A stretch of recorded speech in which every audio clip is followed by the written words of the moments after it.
Except Tabletop Simulator is not that. You're not stealing a car or illegally downloading or pirating a movie. Instead, you're doing your very best to have an experience with a group of people that you would rather have around the table, but due to the current state of things, or due to the fact that your friends and family and people that you want to play games with live all across the world, maybe, just maybe, that's a little bit difficult. Hello, welcome to Quackalope. Let's have a conversation about Tabletop Simulator. Let's have a conversation about publishers who not only don't support their titles in Tabletop Simulator, I'm more okay with that, but actively position and take down games that fans have created, mods that fans have created so that they can play and function with their games on Tabletop Simulator. Let's have a conversation about how that's short-sighted and honestly offensive to the community as a whole. And I know I might have a bit of a biased stance here coming from someone who has, over the last few weeks, over the last few months, since March, been playing games that I never would have had a chance to play on Tabletop Simulator. Someone who has went out of my way to purchase the same games that I have played on that system, who has enjoyed and benefited and grown this community. 3,000 people over on our Discord with games happening every single day. I might be a little bit biased in my view of why this is important, why it is anti-community for publishers to be issuing takedown notices for games and mods that fans have spent hundreds and hundreds of hours creating, scripting and positioning and importing beautiful assets. I might be a little bit biased, but I don't think I am wrong. And so, let's have a conversation about this. So, I feel like in some ways I'm a little bit late to the conversation here. I just learned about Tabletop Simulator in March when most of the board game world went online. And I was an advocate of avoiding Tabletop Simulator at first. I have to be honest, it is not a platform that I readily sought out. I feel like in some ways I was twisted or forced into experiencing it. And a lot of us are probably in that position. But what I've discovered this platform to be has not only been a solution for my immediate gaming groups, which has been a lot of fun, but honestly, this platform has brought together my community, my Patreon community, my Discord community, my YouTube community, the group of people that want to spend time playing games from all over the world. We recently hosted a massive online convention where we had thousands of people come through our server and hundreds of people schedule and play and spend time talking and engaging with each other. And that momentum, that community has continued since. And we've been brought together through these mods on TTS. I'm able to play with people over in Europe and China and South America and here in the United States, spread all across our country. I can do that any single night of the week that I want. And I can do that with almost any game I want. Because Tabletop Simulator is a physics engine. It allows you to import assets and build a physical representation of the game you want to play in person. You get to do digital actions, right? Throw dice across a table, pick up cards and put them into your hand, flip decks over, reposition meeples on a worker placement game. It is something where there is an active and healthy community of designers and mods who are importing assets of their favorite games so that people like me can benefit. And people like the publishers whose games are being imported can benefit. And I feel like I'm a little bit late to this conversation because I'm late to the conversation around TTS as a whole. I just discovered it over the last 7 or 8 months, and I have been growing in my familiarity with it. We have done some coverage on TTS, we have benefited from the platform, and we've built an active community that now works and plays and experiences their game on TTS. And I know there's some other simulator programs out there. Tabletopia is the one that predominantly comes to mind, and while I appreciate that those exist as well, I have to be honest, Tabletop Simulator is going to be the most accessible location for designers and creators in the fan base to import and build their platform, and it is also the service or the system that we use the most over on the Paddle, our Discord community.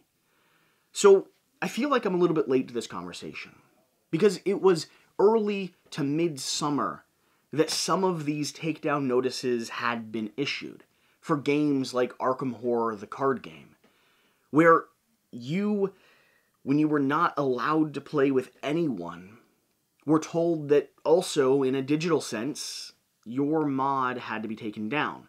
I mean, hundreds and thousands of people were coming together over the course of this summer, playing games with people. And that's the one that comes to mind specifically because that's the one that was, and is still, because it still exists, incredibly scripted and designed with beautiful graphics and the availability to import and design decks and automated systems to reset up, your cards on the table so that you're ready and available to play, so that the limitations and the bothersomeness of Tabletop Simulator was reduced as much as possible. Because here's the rule. Tabletop Simulator takes 30% longer than an average board game and is always 30% worse than an average board game. We're all board gamers here. We all want to play your game on the table in front of us. That's just the reality of this conversation. The reason Tabletop Simulator is not the same as stealing a car or downloading a movie is that the odds of us spending our money on the thing that we're playing on TTS is heightened tenfold.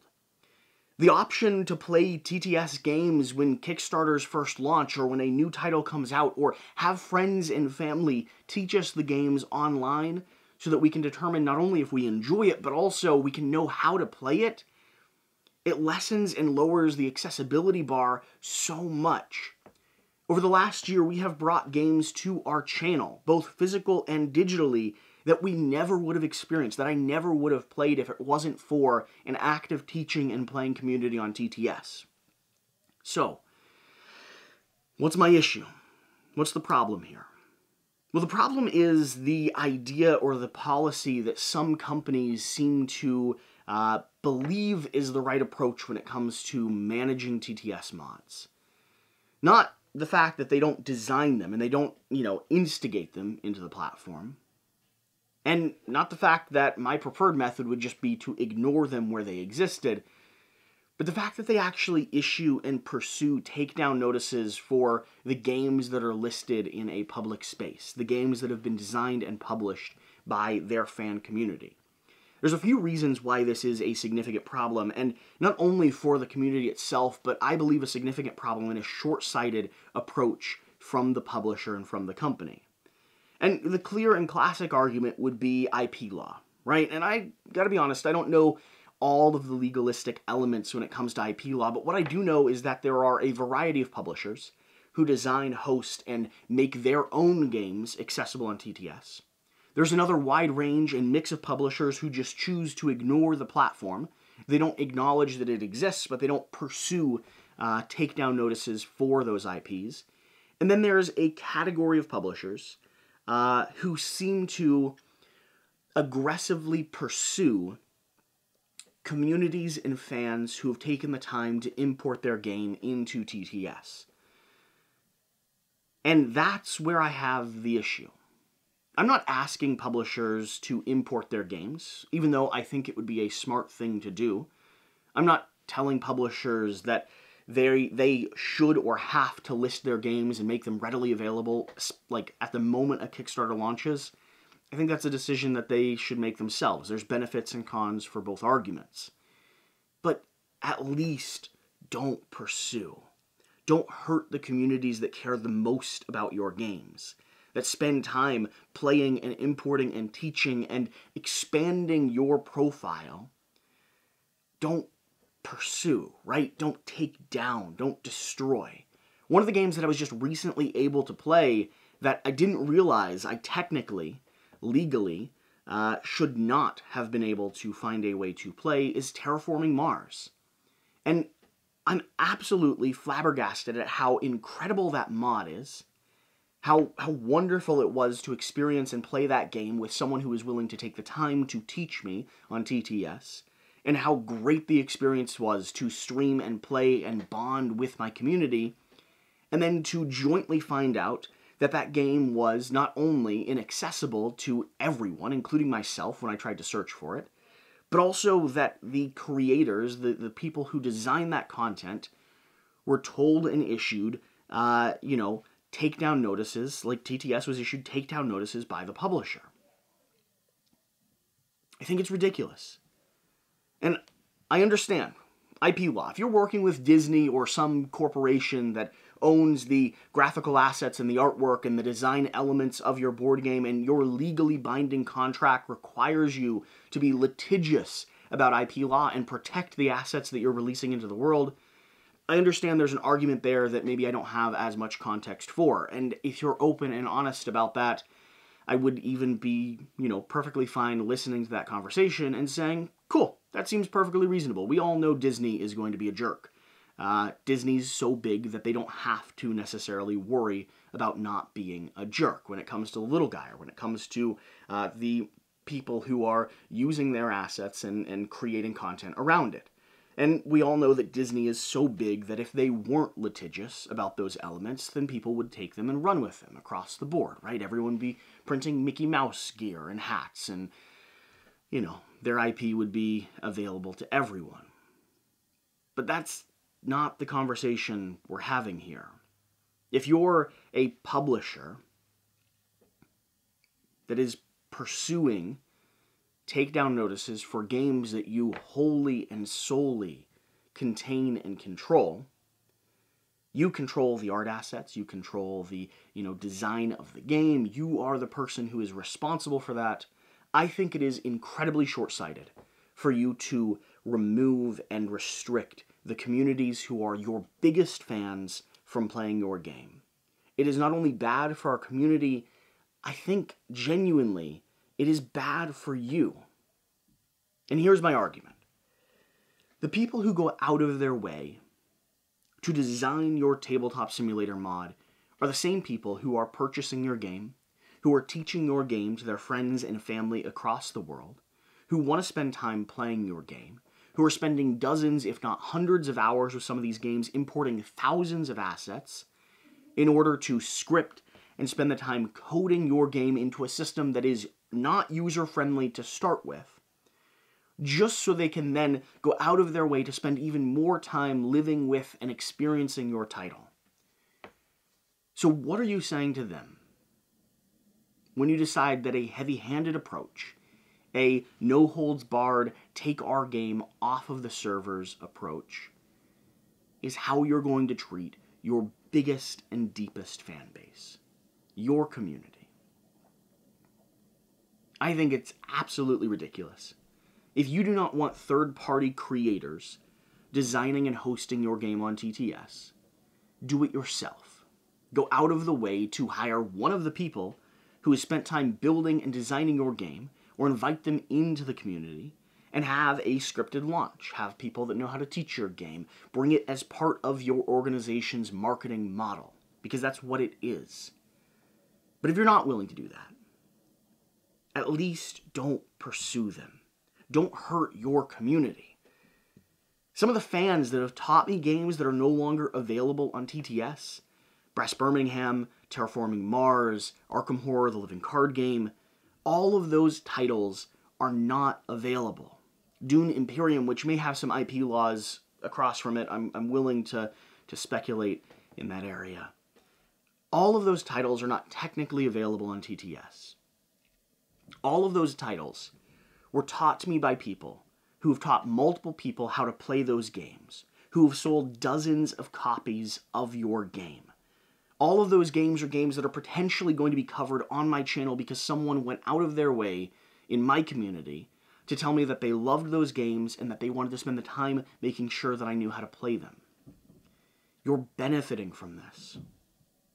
This is your core fan base. This is your core community. So I just don't understand, especially earlier this year, especially right now through the holidays, where we're doing this campaign to say screw loneliness, where people are coming together out of their way to spend time online, right? So if you don't want third-party content creators building and scripting mods on TTS, Bring it in as a marketing wing for your community. Bring it inside, but make it available. Open the doors. No one wants to play your game on TTS more than they want to buy a physical copy of it, I can assure you. And the amount of people that are playing on TTS are not losing you hundreds of thousands of dollars in sales. In fact, I would argue that they're doing the exact opposite. That having a mod, having the availability to teach and explore and share the game with people all around the world actually opens the door to sales opportunities. It brings people into the fold. It builds an online and digital community. And if you're on Kickstarter or if you're a brand new title, it shows confidence in the property that you're releasing. If you want people to buy it before they have any chance to experience, play, see reviews, then you're probably approaching this from a very short-sighted stance. Now, again, like I said at the very beginning, I could be wrong on this. I could be biased on this, but I don't think I am. And I know there are other legal and IP-related laws, but for me, I see those as more of an excuse to do something that you already want to do than a reasonable explanation for targeting your core community, your core fan base, instead of appreciating, celebrating, and investing in them. It's just been bothering me. Every time I come across a mod where the person teaching me says, oh yeah, you can't get this on the Steam Workshop. It's not available. You can't, subscribe to it. Oh, it hasn't been updated in a while because it was taken down. I had to go out of my way, or this is a save file that I have from early on. Every single time I run across that, I am absolutely flabbergasted. So I thought I'd make a video telling you that I think you're wrong. I'm willing to have a conversation about it. I'd be interested to hear your explanations. But I think you're wrong.